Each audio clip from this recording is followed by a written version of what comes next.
have fun, exchange numbers, whatever.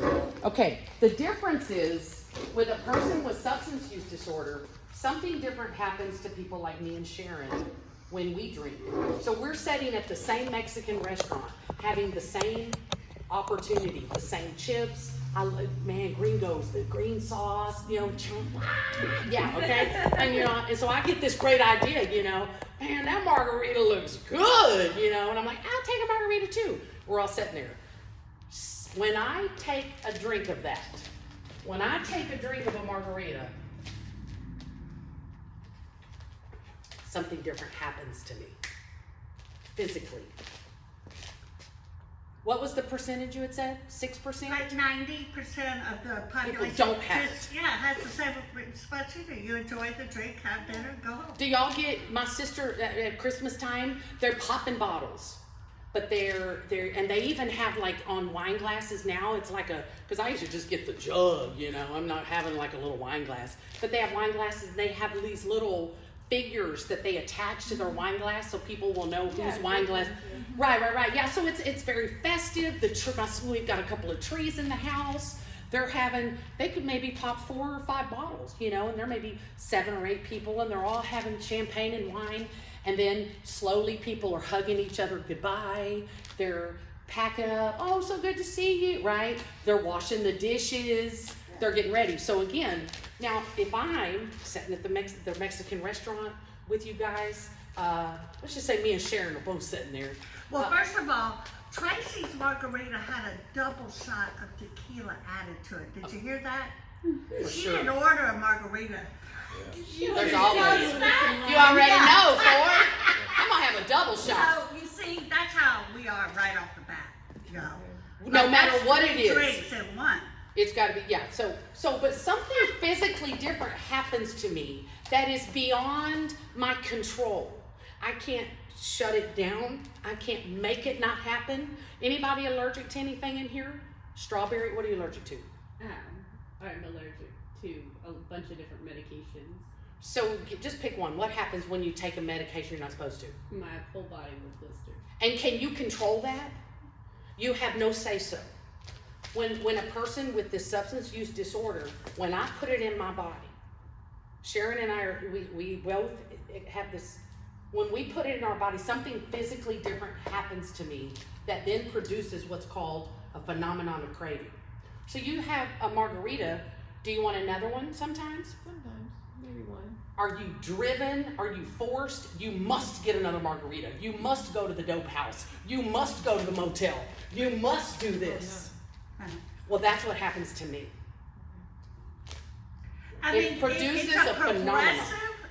It's a progressive, physical, what do you call it, condition, okay, that comes on. It's very subtle. I didn't think that I must have another. I thought I just changed my mind. I think I'll have another. I'm having a good time. I think I'll have one more, and I'm going to make this my last one. And then I get to the bottom and say, give me one more, So it's a craving that never gets satiated. I'm never like, okay, that's good. That's right where I want to be. Let's go and home. I don't want or need any more. It's impossible at that point for us to make that decision, to be able to say, yeah, I'm feeling great, I'm good, let's call it a day. No. It produces. I wanted to only have 3. I gotta get up for work in the morning. I have to drive after, we leave I gotta here. pick my son up from daycare. Yeah. None of that matters. Not once that happens. And when we say allergy just means abnormal reaction. When Jackie takes that medication, it's abnormal that, most people who take it don't get the reaction she gets. So most people who drink alcohol or take opiates or whatever, they don't have that reaction. Chill out, let me take some gummies, smoke a joint. They don't have that reaction. They just, they get creative, maybe paint the wall because they're feeling a little better because they smoked a joint. Not so with a person that suffers with the substance use disorder. Tracy, if you don't mind, I'd like to shortcut this so Officer Ford will have time. Absolutely. So we have a different bodily reaction when we put it in, and then we have this mental blank spot that no matter how badly, I never want this to happen to me again. This is my 14th time going to prison. I cannot stop putting it into my body. Somehow or another, I will pick up again.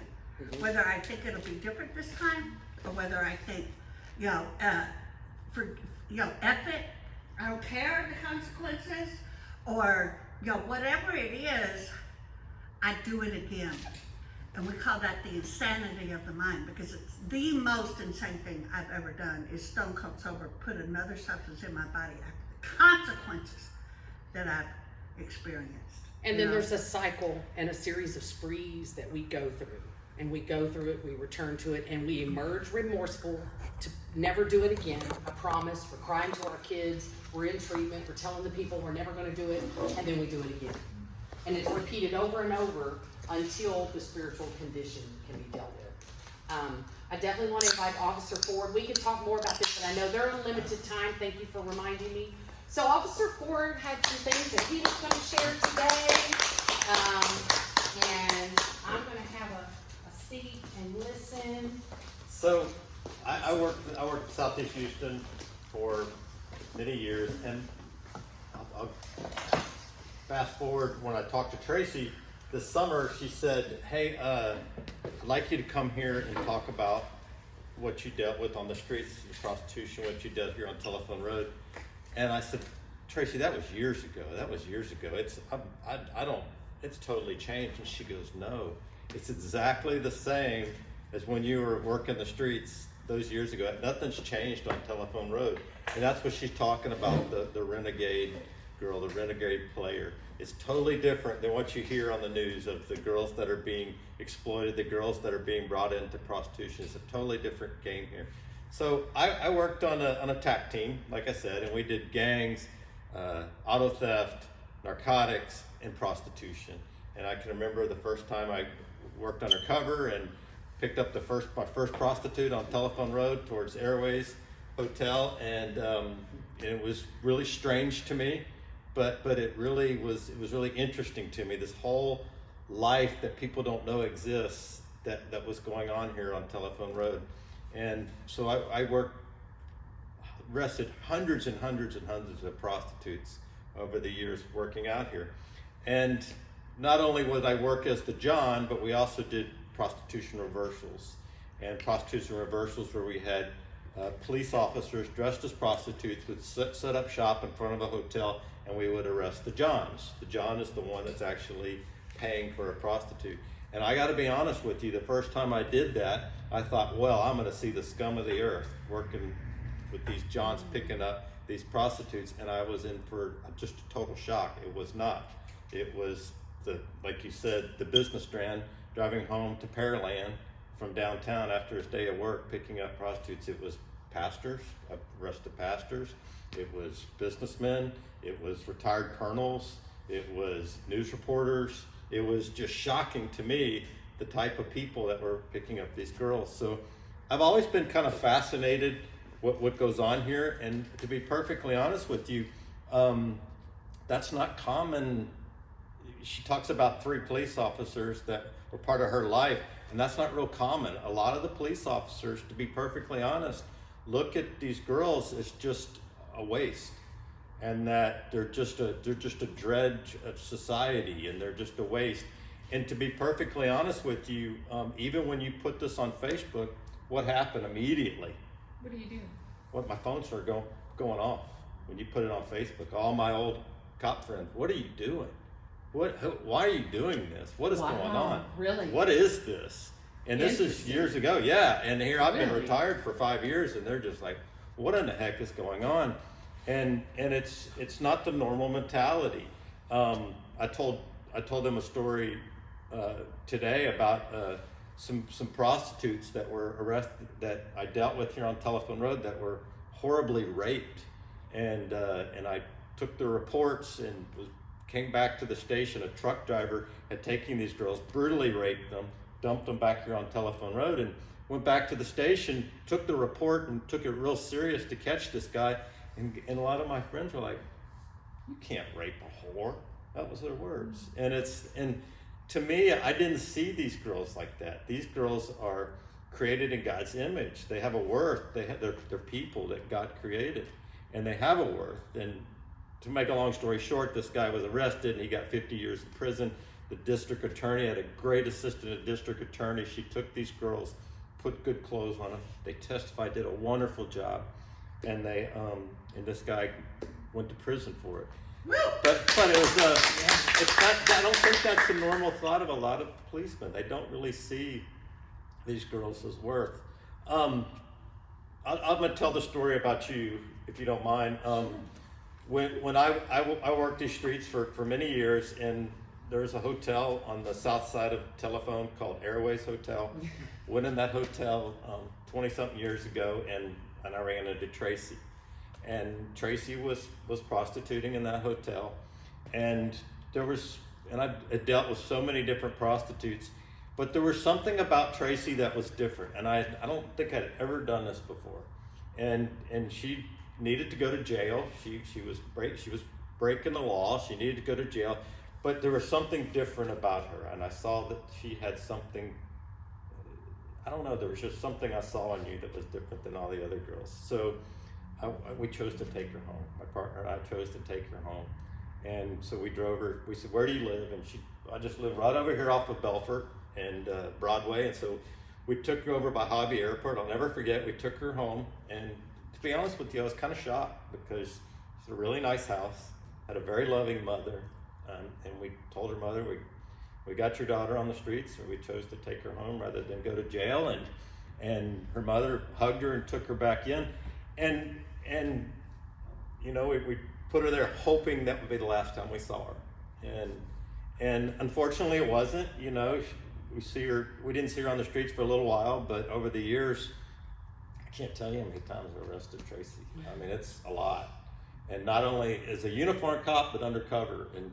And Tracy was an angry little girl here on the streets. And you know, like she said, she got in my car one time undercover. I was undercover, and she was so spaced out on drugs, she couldn't even figure out who I was. She didn't even recognize me. And she knew it was me, but she wanted that money. She wanted that hit. And it's kind of interesting, because one thing I noticed with the girls, even if they know that something's up, if you just keep raising the price that you'll pay them, that money becomes a distraction. And they would actually, I know you're the cop, but you're going to give me $50 where I'd really make 20, and you could usually do a deal with them. It was kind of, that's that mentality. I got to get that drug. I got to get that drug. I got to get that drug.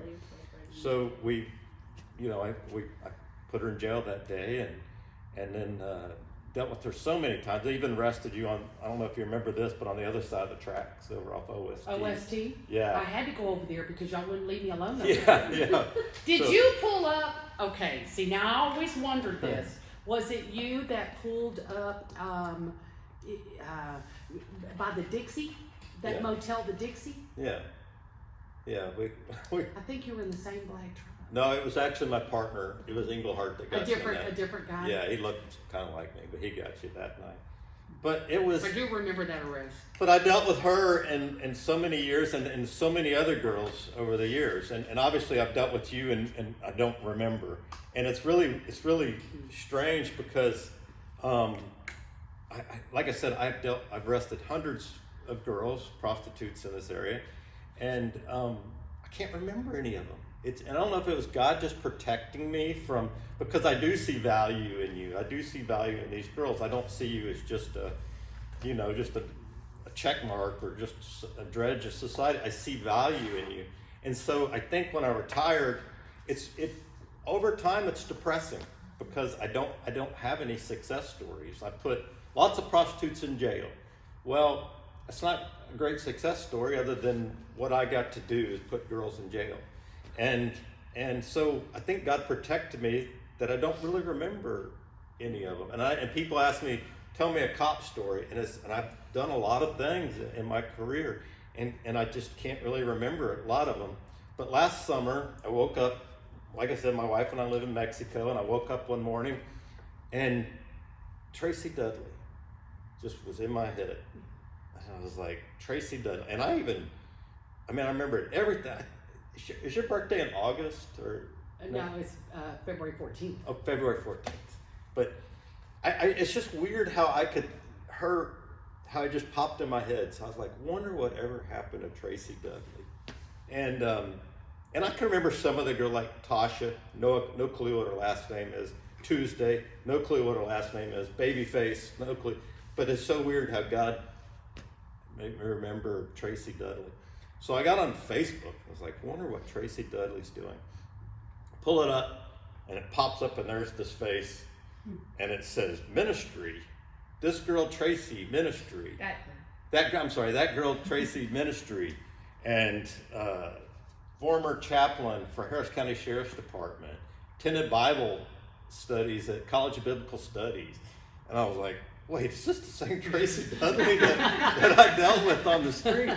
So just on a whim, I just sent her a message on Messenger, and I said, do you remember me? This is Officer Ford, and is this Tracy Dudley? And she's like, immediately respond, oh my God, I've been trying to get a hold of you for so long. You're part of my story. You're part of my story. And so we talked back and forth, and then we arranged to talk to each other on the phone, and we prayed together. And it was just, to me, all of those things I did in my career, none of my, can't really say a success story, because you really don't know. I put people in jail and I walk away and I never see them again. But that's my success story of my whole career, right, sitting right there. I mean, if one person, I know you get fixed on you want to save everybody, and you're not going to. You're not going to save everybody. But if these ladies and you can save one girl on the street, that's a success story. And you're, for my whole career, 31 years of law enforcement, you're my success story. And it's so cool to see that these girls have value, and these girls mean something, and these girls are God's creation, and God created you beautifully. And we're all messed up.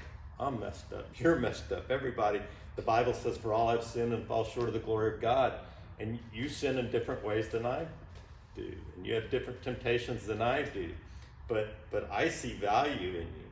And one thing I noticed about, and it's a different world, but Bruce even noticed, he goes, you just feel so comfortable around them and around girls like you, because it's a different world. And I feel comfortable pulling up on Telephone Road and talking to these girls on Telephone Road. I never felt uncomfortable. And it's just, that one thing I did notice is that you are really easy to talk to. And it's a different world, it's a different lingo, but they want. You heard something? I heard something over there. I don't know. But they're God's creation, and I think that, like you said, we can walk up to them and tell them about Jesus. Both of these girls were believers in Christ when they were working the streets. Mm-hmm. They were prodigal, they weren't following God, but they were believers in Christ. And to me, I didn't know what else to do, but I knew when you were in jail, you were safe. I know jail wasn't great, but at least I knew that you weren't working in a hotel somewhere. And when you were in jail, I knew that you were safe. And that's all I knew what to do, is to just keep putting these girls in jail. And my hope was that I just wouldn't see you again eventually. And it's either because you're gone, you died, or because you're off the streets. But it's cool that you have some other options for these girls, because I didn't know of any other option. I had never even heard of anything like this, because I think it's the best thing I could think of is to take you to your mom, and it might have worked for a little while, but she was back out on the streets. But I guess that's what I want to share with you. No, thank you for that. Yeah, you talk about your success story, and so much of the work we do, we don't get to see the results. We're planting seeds, and we don't know. But I'm just so moved by what you just said, because I have witnessed Tracy help thousands of women, and so if your one turns into thousands, and then how many of those go on you know, and you talking about us having value, you know. Substance use disorder seems to be one of the things that strips people of their human rights. They look at us like we're no longer human and don't have the same rights that even other criminals may have, you know. And the collateral damage that you know, like what I've been allowed to do in recovery, and that would have been lost had somebody not come into the prison and give me the message of hope to, you know, that gave me the courage to try change. I was in a safe place, saying, I mean, you know, sober-minded, when somebody came and I connected to them. I wouldn't have got that, you know, out here personally, you know. So that really moves me tremendously, because yes, each one of us has tremendous potential and value for, you know, great things. It's really interesting because Tracy is my success story. She's here, and I'm so encouraged by her. And then you put it on Facebook, and there was one other girl out here named Tasha, and I dealt with her so many times. And she saw that on Facebook, and she reached out to me last week and says, Officer Ford is your favorite criminal, Tasha. And she said, I want to let you know I'm clean and sober, and I've gotten off the streets. And it took her daughter dying to finally get her clean and sober. And we talked on Facebook, and it was I was so encouraged by her too. And I know that there's more, but I don't see. And we talked about Tuesday that is not. And I just, you know, I did a lot of undercover stuff work with them, but I also just would sometimes just pull into the Josephine, or I'd pull into the Blue Top. Yeah. And she'd say, where are you? Yeah, she'd call me and she goes, what are you doing? I said, well, I'm talking to a prostitute. And I would literally sometimes hand the phone to the girl, and she would talk. Or on the PA system. Yeah. Tracy Dudley. Yeah. I'm in there with all those little activities in my care package, and I'm like, Mr. Ford's outside. But it's just horrible. You were a little bit more angry than the average. I was very angry. But I could talk. Yeah, yes. You're right. No, she was. She was angry. Nobody would even. She was an angry little elf. I was very angry. Yeah. How did it feel for your colleagues to reach out to you and say, "What are you doing?" When they I don't get it's hard because you want to be accepted, but you just have to say that what people think about me, it doesn't matter. What my colleagues think about me, what God thinks about me is what's important. And it's not easy to do. I have actually been pulled into a meeting room with other officers and said that we can't trust you. And I said, why? Because you're a Christian. And I'm like, you should be able to trust me because I'm a Christian. And so I really can't. Because you don't lie. Right, I'm not going to lie. I'm not going to lie for you if you do something wrong. And it's even now these same officers are still criticizing me for doing this. So what is their? That's so interesting. I mean, I'm glad you shared that, because that's an interesting. I had no idea. So they were criticizing you for being a part of this. Yeah, well, they just want to know, like what in the world up? Are you doing? What is this? Wow. And it's. So they just think you're wasting your time, or what is their actual criticism? Well, like when Why are you hanging out with them? Yeah. Why are you hanging out with them? And that's interesting, because the ship has turned pretty significantly in the world of when it comes to law enforcement working with what's called victim service providers, and that didn't exist back in your day. You know, it was just straight up pull up, the guy drove off, and the girl went to jail. Whereas now, because of the entire landscape of trafficking, it's you know, the victim service providers will be called upon HPD and those, but it's still, obviously there's still a lot that are still not a part of that solution or that mindset that officers are trying to get into, you know, the solution. There's some great officers. And utilizing victim service providers. And there's also a mindset from even service providers about law enforcement. I've heard on myself. You know, you're just re-traumatizing the girl. There's so much of that. And there are countless women like myself that know that hadn't what might have happened to me that night when you said, well, let's just get her out here and let me take her home. Yeah. You know, on one side of the house, you could say, well, it's just prolonging the inevitable, I mean, it's gonna happen, right? But then there's also that, there's many of us that thank you for showing up, for taking us, I don't know of no other cop ever took me home, took me to my mother's. I want to ask one more question. You were talking about how you were astonished to learn the identities of the Johns or clients that were, purchasing this service. And how did that affect you when you learned the types of people who, partake in this service? Well, it's shocking. And I had a female partner at the time, and she says, I can't do this anymore. And I said, we were working together the day we arrested the Johns, and I said, why? She goes, this is my dad. This is my brother. And she goes, I didn't expect this.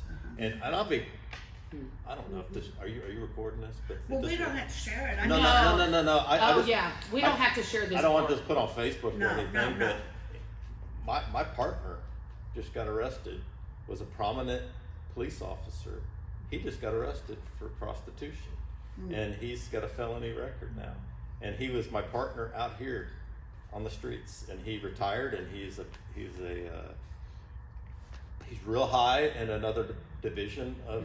He retired from Houston Police, and he worked for another department, and he was very high up in ranks. And we saw it on national news. This guy was arrested for prostitution, and we were like, no way, of all people. But he's got a felony record now for prostitution. So it's shocking to me, because I didn't expect it. But now, I don't know, it just makes you look at people differently, doesn't it? It's like, I think everybody's capable of falling, everybody's capable of sin, but it's gross. I don't quite understand it. Well, I'd like to give you my perspective Yeah. briefly.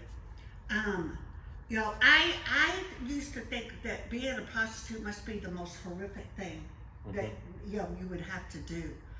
But once I started doing it, I felt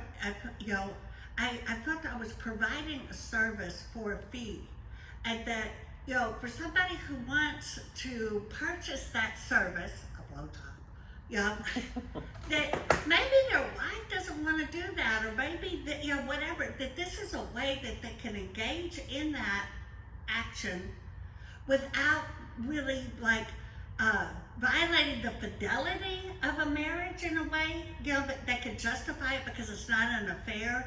It's a service, a physical service that then gives them, just like if they're on the way home from work or on the way to work, gives them some ease and comfort and relief, so that they could go out, about their day with a happier and healthier perspective, without any emotional, weird anything. It's, you know what I mean? And for the most part, that's most of the people out there. Is just somebody who just wants to buy themselves a treat on the way home to or from work. But then the other side of that is that, then they run into individuals that maybe operated like I did, because I was never trying to Make the world protect the relationship or believed I'm gonna make the world better by satisfying old boy on his way to work, No. It actually 100% became, I'm gonna get you before you get me. And we actually would put ourselves in, continue, all this harm, and by taking these risks, because we're going to put the guy in the room, right? I'm going to put you in the room, and I'm going to size you up, and I'm going to figure out what's going on with you. Why are you here? And then the clock starts ticking. So I know you're on your way to work. We don't have a lot of time. So I'm going to tell you the room costs a certain fee, and I'm going to lie to you and tell you I'm protecting you and I'm looking out for you. You don't even have to give your ID. I'll go get the room, and it costs this much. So it's a lie. The room is either already paid for, or it cost, back then it was like $15 an hour. So, but I'm going to tell you it's like $35. So I'm going to get that right off the top. I'm going to put you in the room, and usually I'm going to go in the bathroom, and I'm in there smoking dope the entire time while you're sitting in there.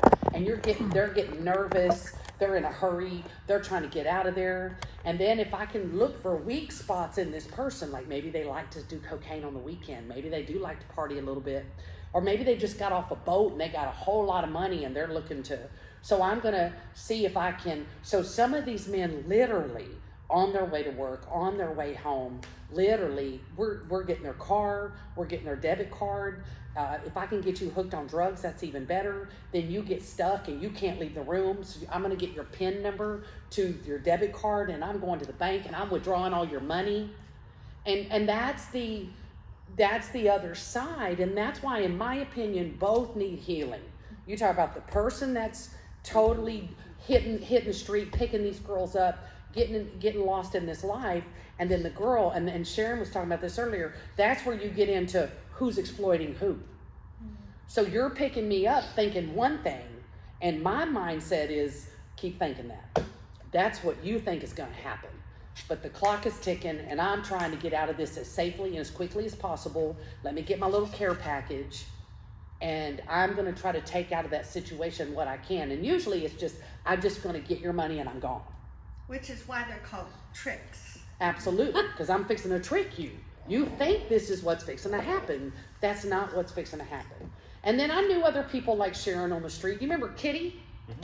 She used to have regulars, and she took care of them, and she looked at them as, let me honor this relationship. I had a few, but for the most part, because I was extremely angry, you're right. I was so angry, nobody would even fool with me on the street.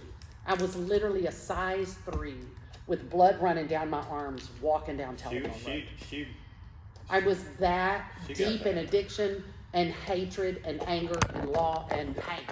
I could talk to most of the girls and just pull up and talk to them and have conversations with them, and she was not one. She was the very first time I dealt with it, I could, but and that was the early days, before yeah, it but as she progressed, she was very angry. She was angry at me, and she was angry at the world. She was not a happy camper. But there was still something about you that was, I don't know what it was. It was just God showing me that there was something underneath all that shell. There's Tracy, and it's the drugs talking, and she had something inside her that needed fixing. And but look who you are now. And it's but it's just, every girl's different, but all of them have value, and it's God desires for all of them to be saved, and they're all savable. They have not committed, even those that are unbeliever, they have not done too many tricks where God says, I'm not going to save you now, because we're all sinful, and as long as they accept Jesus, that all those sins are forgiven. He died on the cross for them. He didn't say, I died for everybody on the cross except the prostitutes. Yeah. No, I mean, one of the heroes in the New Testament is Rahab the what? The hoe. Yeah. Rahab the hoe. She went her whole life being called Rahab the hoe. Yeah. And that's go Rahab. Go Rahab. Poor thing. I mean, she everybody is like Peter is the Rock, and everybody has a nickname. She's Rahab the prostitute. The first person Jesus revealed his true identity to right. was a woman with a bad reputation. Right. She had few friends. Yeah. She got a lot of pretty boys that she calls friends. But if and that's who Jesus hung out with, were the prostitutes and the sinners, and he saw value in them. He didn't hang out with the religious leaders. And I know a lot of people don't see value in these girls, but there's a lot of value in them. And it's and if you have one story that you 25 years later that you can talk to on Messenger and say, you're not going to believe what's happened. And I talked to Officer Smith too, and he's just blown away about what you're doing. And so it's super encouraging to me. You've made my career, and just being here is. We're both so grateful that you're here, and I'd just like to ask Tracy, is there any perspective that you could share with us about your whole experience with this? Your husband being on the TAC force and calling, he's at the Josephine, or well, I'll say what, there was a lot of trust. Yeah. There was a lot of trust there, because how many guys can say, "What are you doing, honey?" "Well, I'm talking to a prostitute right now," or I just picked up a prostitute. There was a lot of trust. So I'm sorry. Go ahead. No, I mean there was. I mean, we built our marriage on God, and when he became working on the streets and the fourth worst neighborhood in Yeah, fourth. the Yeah, country. Sunnyside. Well, Yeah, Sunnyside. The other Sunnyside. side is the fourth most dangerous neighborhood in the country. Yeah, I So, had to yeah. like. At first, I called him a lot. Well, he had a beeper, and I go, "I love you. Are you okay?" And then I just had to put it in God's hands. I couldn't sit there and worry about him. I'm more worried he was gonna be shot and killed. But God kept him safe, and we always said he had a captive audience because he put someone in the back and he could start asking questions and seeing if they knew who God was and that life could change. And sometimes they would listen, but they couldn't get out. They were in the back of the Yeah, he never did let us out once we were back there. I noticed that. I remember that. He's like, can we take you back to my mom's? What happened to taking me to my mom's? You got one free ride. Yeah, I got that one Yeah. pass. But I know I saw through his career that he really cared about the people that he cared for, that he worked with, and that God took care of him. And I know at the 30 years he was on the streets, he only shot his gun once, and it was Right down the street here. It was At Blue Top? At the Blue Top. yeah. Wow. It was one of the girls on the street that testified for him that it was a legitimate shoot. No one was hurt, thank God. But and I mean, no one, police or otherwise. But it was one of these girls that he had cared for that contacted him. That was his witness. Yeah, she backed me. So. Yeah, I mean, and so I think I try to live my life walking in a manner that's worthy of Christ and being held above reproach. I think Greg walked in a manner that was very worthy of Christ on the streets, and I'm very proud of him. Yeah, it really means a lot. Well, you don't know this, and I'll tell you now. But when I was a teenager, I ran away, and there used to be a hotel here called it had a Carousel Inn right here at Gulf Gate Mall, and we ran away to that hotel, and we did a lot of stuff, and I got arrested at 15, 16 years old, and so I got sent to juvenile division. So I came close to picking the route that really I could have been right here on the streets with you guys. So I have a soft spot for it. Yeah. And it's I came this close. My best friend that introduced us to each other just got out of prison for murder, and he ran away with me. And he did 25 years in prison for murder. And so I came that close to choosing that way and to going that way. And that might have been why I was a good cop, because I did a little bit of that. It was in me, that wild side, and so I got to kind of do it as an undercover officer, but doing it for the right reasons. And so I have a soft spot for people that are struggling, and I still do. But yeah, it was, I thank you for reaching out to me, and it's so cool. I mean, she said, who would ever thought that we'd be doing ministry together? I mean, it's just a weird way that God works. Yeah, I mean, there's no way you could. He uses the least likely to do the most work. Yeah, could have never. But that absolutely was a prayer of mine. And I was telling Sharon, I'm like, I can't believe God really heard me back then. Yeah, sure. He heard me. But yeah, always. I'm like, man, what happened to Officer Ford? And so, yeah, I mean, when you reached out, I mean, I was shocked. I was just like, no way. And so, yes, thank y'all for coming here. I have a sick brother that we flew down for, so that's why we just have to kind of go. He's got a shorter time where we can visit with him, and then he has to go to bed. So that's why we're having to take off. It's not personal, but yeah. Do y'all want to grab a little sandwich before you go? We have some chicken salad on croissants. I think we're good.